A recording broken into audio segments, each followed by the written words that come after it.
Определили лучшего водителя года среди подразделений Государственной пожарной службы республики. На территории автодрома Досааф в столице прошел конкурс среди водителей-огнеборцев.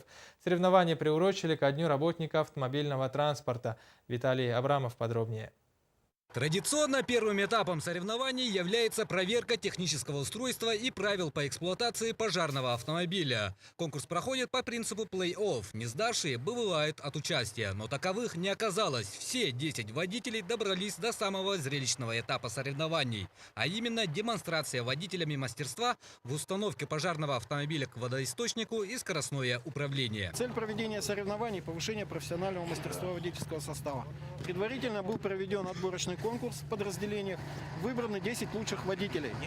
Сегодня проводим соревнования, присутствуют водители Заречной, Центральной и Вилюйской группы УЛУСов. От участников требуется высокое профессиональное мастерство. Водитель должен владеть навыками парковки на тесных улицах и должен уметь разворачиваться в максимально короткие сроки.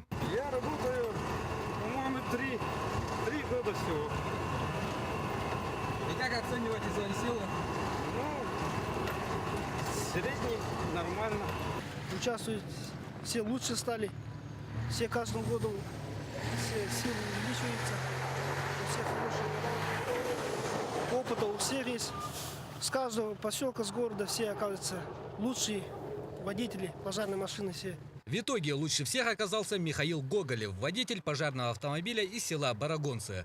Победитель преодолел всю дистанцию с выполнением заданных фигур менее чем за 1 минуту. Виталий Абрамов, НВК «Саха», Якутск.